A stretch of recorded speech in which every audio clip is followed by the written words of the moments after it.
Fala pessoal, tudo bem? Luiz Eduardo Mendes Dantas, professor de Direito Administrativo aqui do Processual Prime. Vamos para mais uma aula de Direito Administrativo, desta vez com foco na prova objetiva da Polícia Civil de Minas Gerais, prova para delegado. Vamos tratar aqui de temas sensíveis, temas quentes, recorrentes nas provas da FGV, na seara policial, e que podem cair na sua prova, ou que tem uma grande chance de cair na sua prova.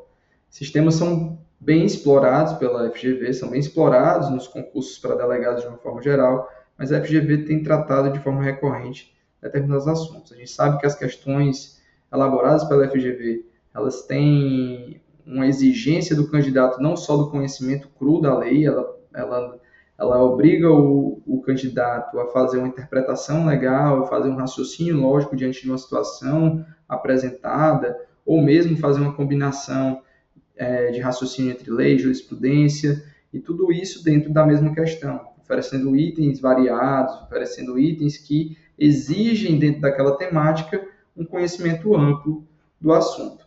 Então, para a gente se preparar para esse tipo de prova, provas objetivas da FGV, a gente vai apresentar aqui dentro dessa aula conteúdos a respeito de vários temas, tentando ali cercar você do conhecimento necessário para ter a capacidade ali, capacidade jurídica, capacidade intelectual de resolvê-las. Ou seja, a gente vai deixar o assunto fresco para quem já estuda e vai para quem ainda está iniciando ali sua preparação, para quem ainda está dando os primeiros passos nos concursos públicos para delegado, ter a capacidade de resolver questões que tendem a ser mais recorrentes, mais comuns dentro dessa prova, tá bom? Então, a ideia é fazer uma revisão, um apanhado geral desses temas e tentar pontuar alguns temas específicos que podem vir ali a cair e que podem vir a figurar na sua prova, fazendo com que você acerte e ganhe esse pontinho que pode ser precioso para a sua aprovação para uma segunda fase.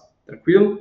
Então, vamos dar início aqui à nossa aula de Direito Administrativo. Vou espelhar a janela, só um minutinho, e vamos começar. Direito Administrativo. O primeiro tema que a gente vai tratar são os poderes da administração. Poderes da administração são prerrogativas instrumentais, são instrumentos utilizados pelos agentes públicos, conferidos aos agentes públicos, para que ele alcance o interesse público, que é, no final das contas, o fim, a finalidade, o objetivo da administração pública. Então, é dado a esses servidores determinadas prerrogativas conferidas para uma especial finalidade, que é atingir o interesse público. Esses poderes, eles são um poder-dever. Então, a gente deve ter sempre em mente que não se trata de uma faculdade a utilização desse poder ou não por parte do agente público que tem essa competência, que detém essa competência, que detém esse instrumento na mão para realizar a sua função administrativa. Também devemos ter em mente que os poderes são irrenunciáveis, ou seja, uma vez conferidos, uma vez dentro da sua gama dos seus instrumentos de competência, de exercício da competência, eles não podem ser descartados pelo administrador, pelo gestor, pelo agente público que hoje detém. Perfeito? Eles não podem simplesmente renunciar, ou seja, descartar aquele poder de forma permanente. Eles estão lá, são legalmente conferidos e devem ser exercidos, como a gente bem falou aqui, e tratou do poder-dever. Tranquilo? Dentre as espécies de poder, a gente vai verificar 4 poderes, que a gente precisa ter os conceitos bem arregimentados aqui. Tranquilo? Primeiro, a gente tem o poder hierárquico. O poder hierárquico decorre da própria organização administrativa.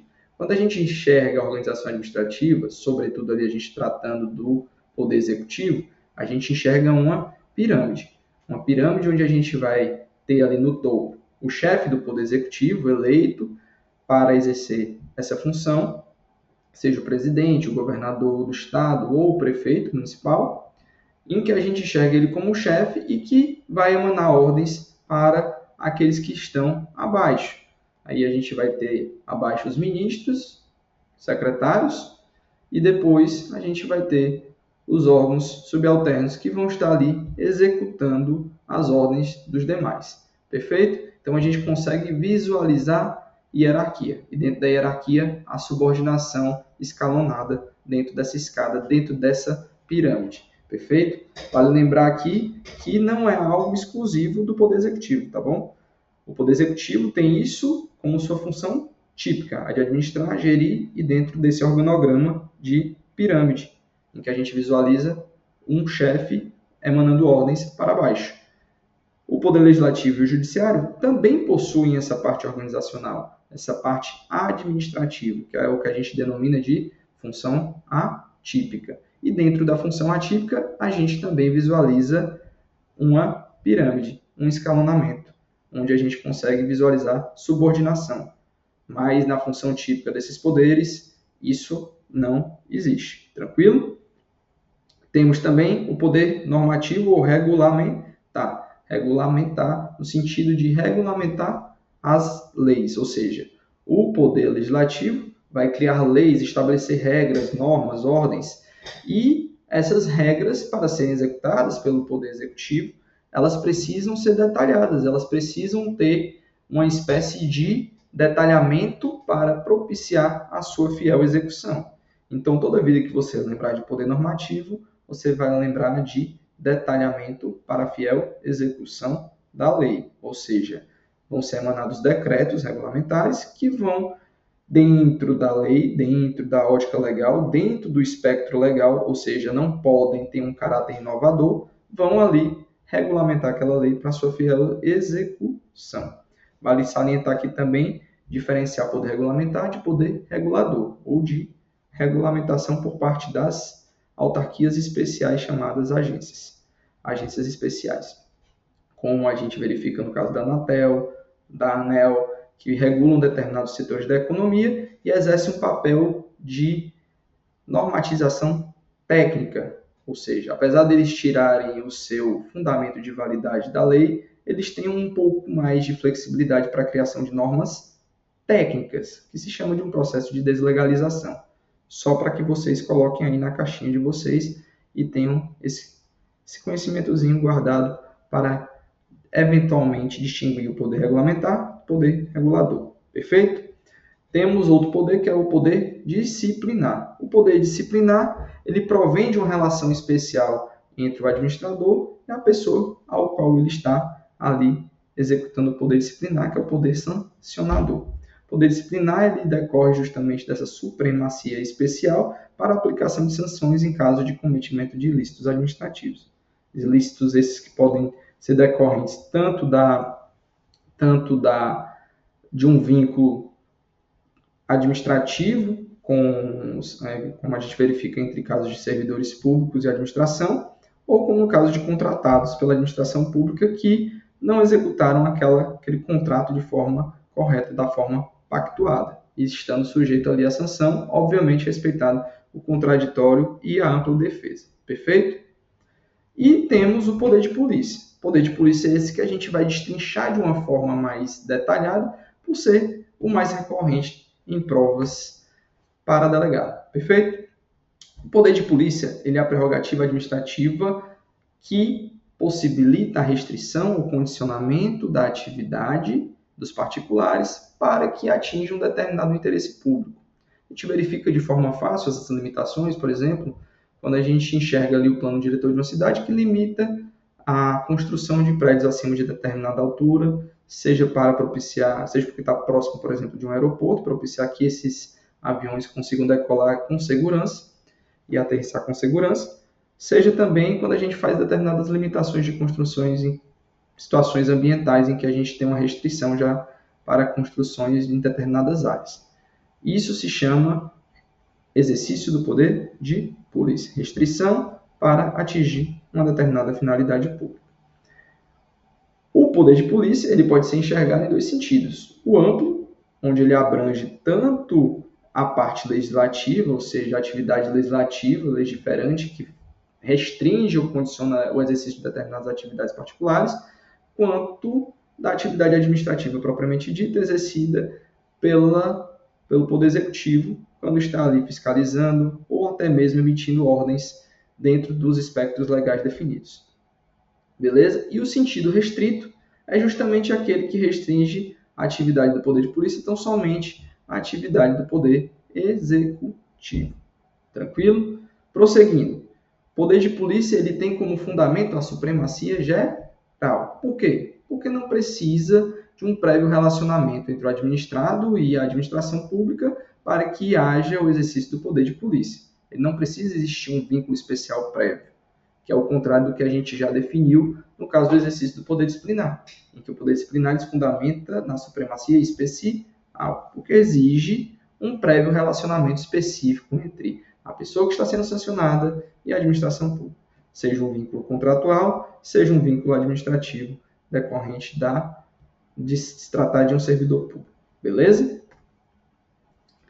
Outro tema especial e bastante recorrente em provas de delegado é o ciclo do poder de polícia, que inclusive é necessário para entender outros pontos do poder de polícia. O poder de polícia ele pode ser fracionado, ele pode ser destrinchado nessas 4 atividades. Quais são as atividades? Ordem, consentimento, fiscalização e sanção. A ordem é justamente a norma legal que estabelece a restrição das liberdades, o condicionamento do exercício de uma atividade particular. E lá vai estar prescrito legalmente, vai ser emanada uma ordem da qual o particular vai se ver restrito à execução de determinado direito seu.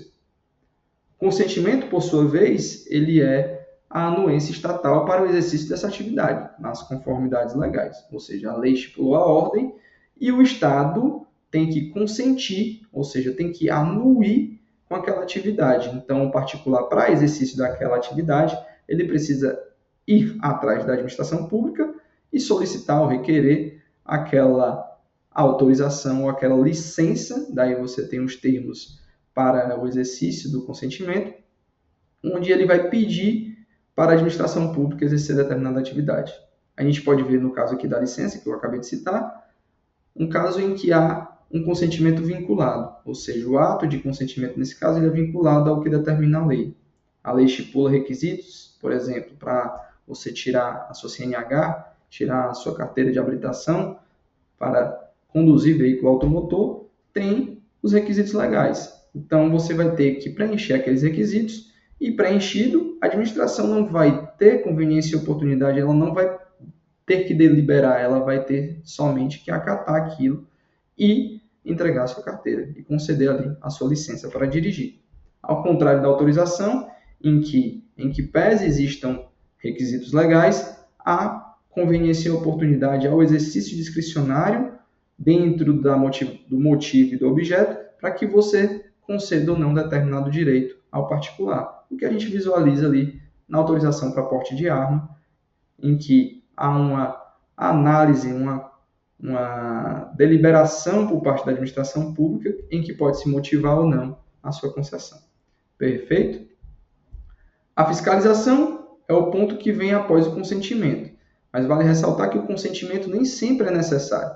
Nem sempre é necessário que a atividade particular seja regulamentada. Então, não necessariamente todas as atividades vão precisar de consentimento. Então, pode-se partir diretamente da ordem para a fiscalização. No caso aqui, a gente vai ter a fiscalização após o consentimento, porque a administração, ao emitir o consentimento, ela pode verificar se você está cumprindo as condicionantes para exercer aquela determinada atividade.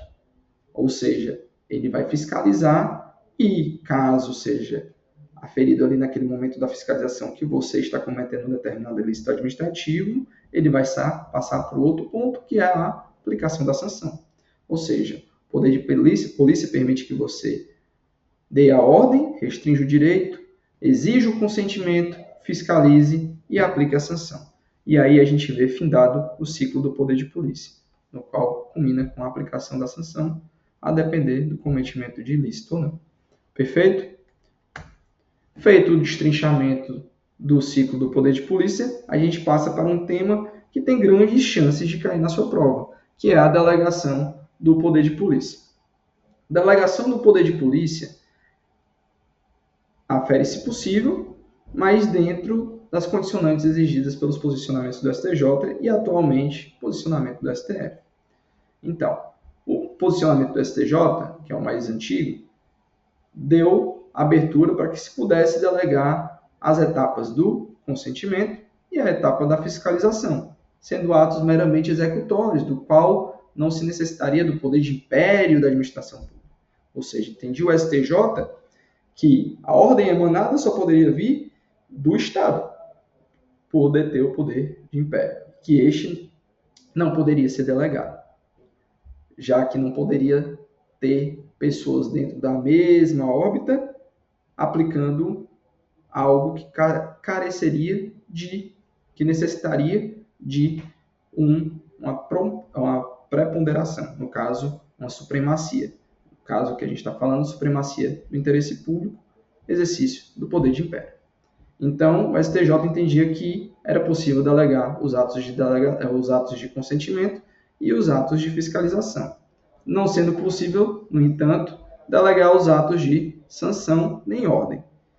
Evoluindo, passando agora para 2020, tema 532, repercussão geral reconhecida, constante ali no informativo 996, o STF superou o entendimento do STJ quanto à possibilidade de aplicação de sanção ser delegada, fazendo esse permissivo diante de determinadas condicionantes.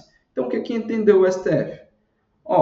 Eu entendo que realmente há necessidade do poder de império, mas que isso pode ser flexibilizado no ponto da sanção, não no ponto da ordem. Perceba que o ponto da ordem ainda continua sendo indelegável, sendo que a sanção é possível ser aplicada, sim, por uma entidade de direito privado, por entidade privada, desde que ela seja o quê? Da administração pública indireta, ou seja uma sociedade de economia mista ou uma empresa pública, de capital social majoritariamente público e que preste exclusivamente serviço público em regime não concorrencial. E qual foi a mensagem do STF em relação a isso?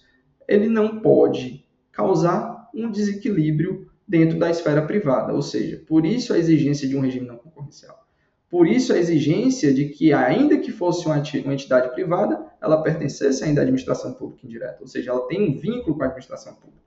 Então, o STF entendeu que sim, que era possível a delegação, desde que preenchido esses requisitos. Tema importantíssimo, tema que pode cair na sua prova objetiva. Então, que vocês têm que ter uma atenção especial nesses julgados. Tanto do STJ para entender a superação, como do STF para entender qual é o posicionamento consolidado atualmente. Perfeito? Outro ponto importante dentro do poder de polícia são as suas características. Quais são as características do poder de polícia? A primeira é a discricionariedade, que se refere ao quê? A flexibilidade conferida ao administrador público para o exercício da sua função, a sua atuação adequada de acordo com o contexto fático em que ele está inserido. Ou seja, em regra, a administração pública pode exercer o poder de polícia de forma discricionária. Perceba, ela vai ter que motivar, ela vai ter que definir o objeto de acordo com a sua motivação, com o seu motivo. Ou seja, você vai ter uma base fática e uma base de direito para definir qual objeto você vai escolher, qual resultado você pretende com aquele ato administrativo. Então, conferiu-se ao poder de polícia essa flexibilidade justamente para que pudesse se ajustar de acordo com o contexto fático. Perceba, é uma regra. Há exceções? Sim, como a gente já viu no caso da emissão de licença para dirigir veículo automotor. A expedição da CNH, ela respeita ali uma determinação vinculativa em que, se você preencher os requisitos legais, é conferido o seu direito para dirigir veículo automotor. A coercibilidade, por sua vez, implica em que os atos de polícia podem impor obrigações ou restrições aos particulares para que ele cumpra a determinação. Então, independente da vontade dele, o Estado pode ir lá e agir de forma a coagir ele a cumprir. Ou seja, ele pode obrigar, ele pode usar instrumentos que obriguem ele à execução da forma como prescrita em lei.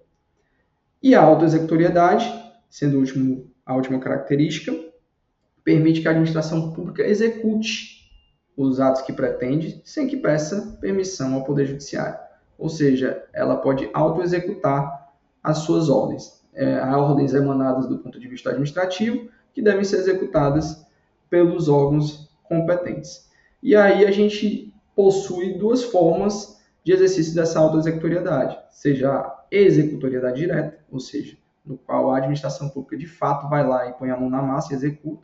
A gente pode visualizar isso no caso de demolição de obras situadas em APPs, que há necessidade ali de pronta remoção daquelas obras para não ocasionar um dano maior, ou a gente pode verificar situações menores em que não há essa, vamos dizer, essa urgência na demolição, em que haja a aplicação da multa, obrigando ali ao administrado, às suas próprias expensas, fazer a remoção da obra. Então, a gente pode ter duas situações em que se visualize ou a executoriedade direta ou a exigibilidade. Beleza? Prosseguindo, outro tema que pode pairar aí na sua prova é a diferença entre polícia administrativa e polícia judiciária. A polícia administrativa desempenha uma função essencial na manutenção do interesse coletivo de condicionar e restringir as leis. De condicionar e restringir bens e atividades e direitos dos particulares em prol do interesse público. É a polícia que é exercida, por exemplo, por uma autarquia ambiental que visa restringir ali a determinadas construções em territórios que são protegidos ambientalmente. A gente pode visualizar na própria Anatel, quando na verdade restringe a determinadas atividades realizadas por parte das operadoras de telefonia. Então, a gente verifica o exercício da polícia administrativa nos casos em que há restrições de atividades, na restrição de utilização de bens, na restrição de determinados direitos dos particulares. Então, o objetivo dela é restringir e condicionar. Se trata de uma atividade estritamente administrativa. Perfeito? E a sua função também é apurar ilícitos administrativos. Só que a sua finalidade termina em si mesma, ou seja, a sua função ela se esgota na própria atuação. Então, ela não se direciona a um terceiro, ela não prepara algo para um terceiro. Ela própria apura o ilícito, fiscaliza e aplica a sanção. Ou seja, a finalidade da polícia administrativa é prevenir, estipulando determinadas restrições e punindo caso haja descumprimento dessas restrições, dessas condicionantes. Perfeito? Já a polícia judiciária, por sua vez, está envolvida ali para apurar ilícito cometido por pessoas. Então, o foco dela é o cometimento de ilícitos penais que sejam realizados por pessoas. O foco dela, ao contrário da polícia administrativa, não está nos bens, nos direitos ou nas atividades dos particulares. Está no próprio particular que cometeu o ilícito. Então, tem como principal característica o objeto, que é a prática do ilícito, apurar a prática do ilícito. Ou seja, investigar, apurar se houve o cometimento ou não daquele ilícito penal e, diante da identificação dos autores do ilícito, remeter esses autos para o Poder Judiciário, na verdade, para o Ministério Público, e o Ministério Público, à sua própria conveniência, entrar com ação penal ou não, e ali dar seguimento. Ou seja, a Polícia Judiciária ela serve de instrumento preparatório para o exercício da função judicante ali no final, quando vai ao judiciário para incriminar ou não, para apenar ou não aquela pessoa que cometeu o ilícito. Ou seja, tem como finalidade aqui preparar para o Poder Judiciário julgar. Perfeito? A gente verifica isso principalmente no exercício das atividades da Polícia Civil, da Polícia Militar. Muito embora ela não tenha o caráter predominante preventivo, ela também possui atividades preventivas, como o próprio policiamento ostensivo realizado pela Polícia Militar, ou com o monitoramento suspeito, que a gente pode verificar ali numa situação em que haja uma investigação especial sobre determinadas situações em que há necessidade de fazer investigações específicas. Perfeito? Já a atividade administrativa, como a gente percebeu, ela tem uma atividade predominantemente preventiva, mas há atividade ostensiva também, como acontece quando há apreensão de mercadorias, quando há ali uma demolição imediata em que você realmente vê uma atividade ostensiva naquele momento. Perfeito? Realizadas essas diferenças, vamos para o próximo tópico, que é atos administrativos. Primeiramente, a gente vai para o conceito de ato administrativo, que nada mais é do que a manifestação de vontade da administração pública, a manifestação unilateral, ou seja, a manifestação que não carece de outras vontades, que não precisa de uma conformidade. É a pura expressão da administração pública, que se dá sob o manto do regime de direito público. Ou seja, todo regramento público está regendo a atuação administrativa, que por sua vez expressa ali sua vontade, sempre com foco na finalidade pública, na finalidade de atingir o escopo público, o interesse público. O que a gente tem de mais pertinente dentro dos atos administrativos, que a gente pode tratar de uma forma que a gente pegue só o que é essencial para que você tenha conhecimento e acerte ali na sua prova quando você se deparar com aquele tipo de questionamento sobre atos administrativos. O primeiro ponto que a gente tem, assim, claro, são os elementos dos atos administrativos. A gente pode subdividir os elementos dos atos administrativos em competência. A competência refere-se à capacidade legal atribuída ao agente público, ou seja, a lei confere a determinado agente público determinadas atividades e ele deve executá-las. A competência ela é irrenunciável, tal qual ali quando a gente tratou dos poderes, quando eles são conferidos a determinados agentes, a determinados órgãos. Então, eles têm o poder-dever de agir de acordo com suas competências. As competências estão estipuladas legalmente e deve ali o agente público agir em conformidade. O outro elemento que a gente tem é a forma. Forma é o formato, é a roupagem que o ato administrativo toma. É possível que exista uma previsão legal a respeito da forma? Sim, mas em tese, os atos administrativos, eles não possuem uma forma pré-definida. É possível que a lei os vincule a determinado formato e aí há uma exigência de respeito a esse formato, beleza? Motivo. Motivo é o pressuposto fático e de direito pelo qual você vai executar o ato. Você, como agente público, vai agir de determinada forma mediante justificativa de fato e de direito. O objeto, por sua vez, é o conteúdo do ato administrativo. É o que você pretende, é o resultado prático, é o efeito prático da execução daquele ato. Perfeito? É o que você pretende. E a finalidade sempre é o propósito público, sempre é a finalidade pública, o interesse público. Tranquilo? A gente pode repartir aqui a finalidade em finalidade primária, interesse público primário e interesse público secundário. O primário, que sempre vai ser atrelado à finalidade pública, ao interesse público, ao atingimento do bem comum, e o interesse público secundário, que a gente verifica no interesse propriamente do Estado, interesse subjetivo do Estado como pessoa. Tranquilo? Feita essa explanação, vamos prosseguindo. Dentro do ato administrativo, a gente também vai ter uma diferenciação entre dois aspectos relativos à sua discricionariedade ou à sua vinculação. O ato administrativo ele pode ser classificado como vinculado, quando todos os seus elementos estão pré-definidos em lei e não há juízo de conveniência e oportunidade a ser realizado pelo administrador público. Ou seja, todos os elementos estão previamente definidos em lei. Perceba, na tabela fica bem explicitado que nenhum deles possui discricionariedade. Já o ato discricionário é aquele em que o administrado tem liberdade, seja para fazer um juízo de valor, de conveniência e oportunidade, em que para fazer um juízo de valor, de conveniência e oportunidade, em determinados elementos do ato administrativo.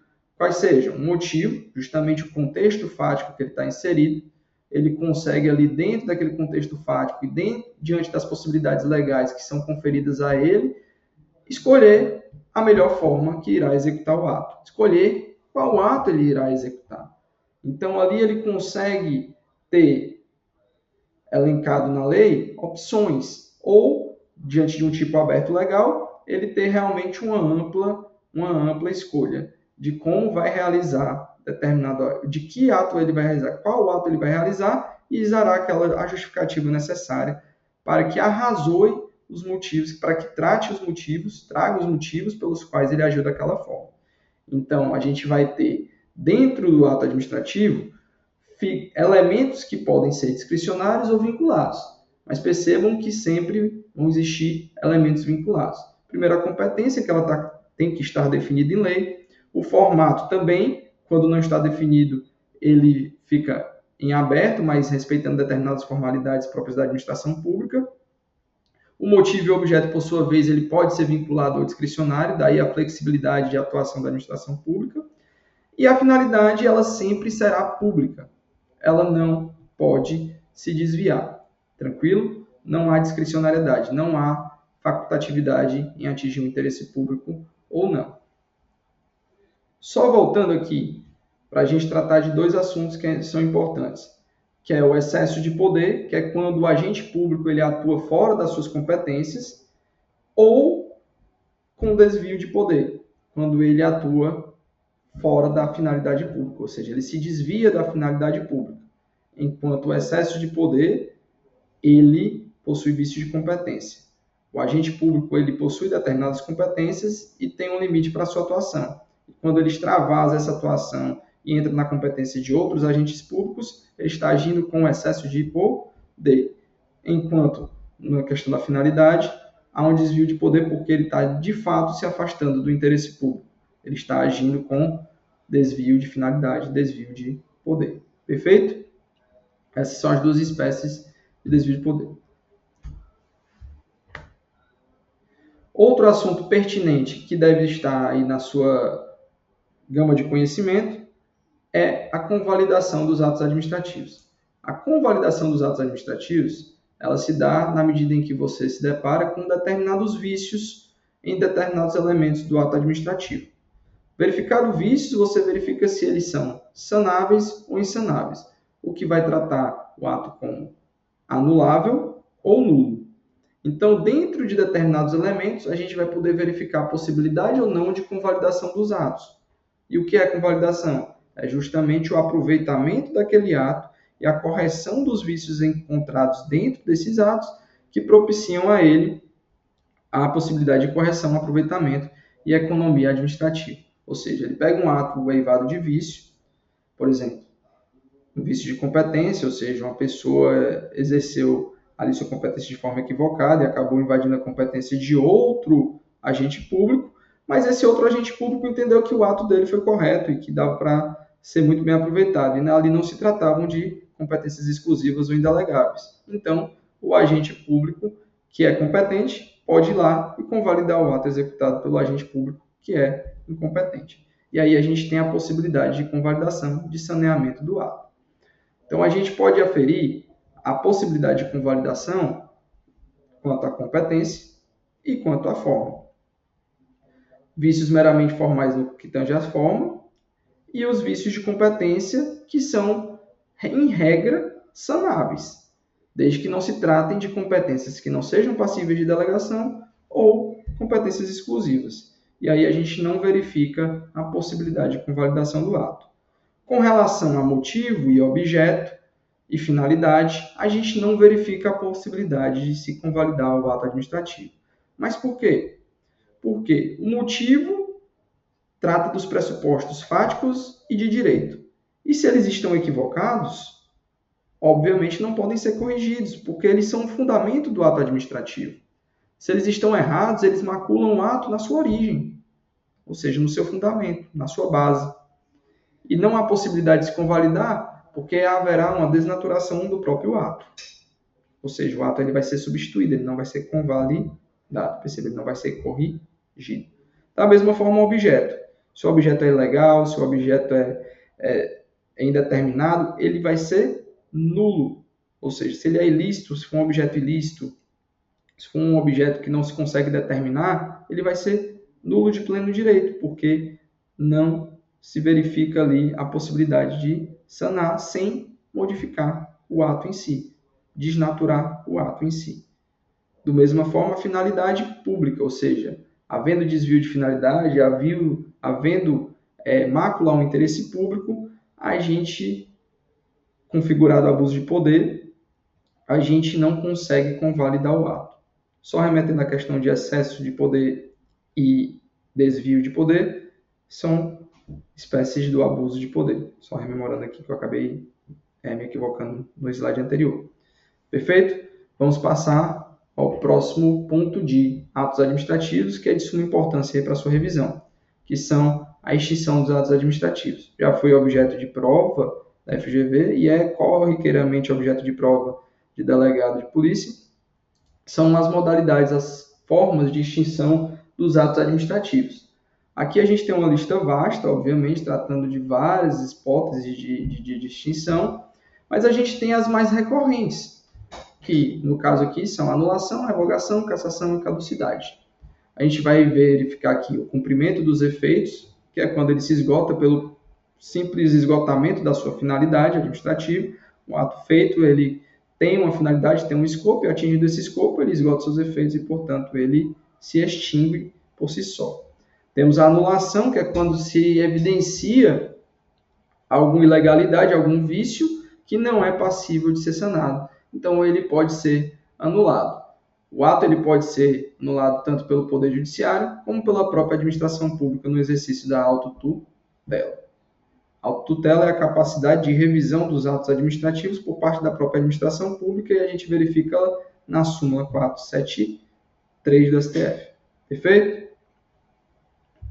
A revogação é a extinção do ato por motivo de conveniência e oportunidade. Ou seja, existe um ato discricionário que foi prolatado e ele pode ser revogado caso se exerça o juízo de valor e verifique-se que ele é inoportuno, que ele não é mais conveniente, daí a revogação. A revogação é feita tão somente pela administração pública, perfeito? O Poder Judiciário ele não pode revogar, porque aqui a gente está inserido dentro do mérito administrativo e o Poder Judiciário não pode se imiscuir no mérito administrativo, perfeito? Para revogar. Ele não pode fazer um juízo de conveniência e oportunidade. A cassação, que é a extinção por descumprimento das condições impostas, ou seja, a administração pública realiza ali um ato administrativo e condiciona a sua execução ao cumprimento de determinadas condicionantes, que é muito comum em licenças, autorizações, e quando se desvia dessas condições, o ato pode ser extinto por meio da cassação, desde que precedido ali de um processo administrativo. Perfeito? Caducidade, que é a extinção pela incompatibilidade com a legislação nova, uma legislação surge de forma superveniente e torna aquele ato que foi emitido de acordo com a lei vigente anterior e acaba ocorrendo ali a sua extinção por mera incompatibilidade legal futura. Perceba, tem que ser futura. O ato ele era legal, ele não nasceu legal, senão seria passível de anulação. Ele era legal, passou a ser ilegal com a vigência da nova lei, passou a ser incompatível com a legislação atual. A contraposição, que é quando existem atos contrapostos, um ato contrário ao outro em termos de conteúdo, e aí a gente tem decurso de prazo, a gente tem renúncia, a gente tem extinção do objeto. Perfeito?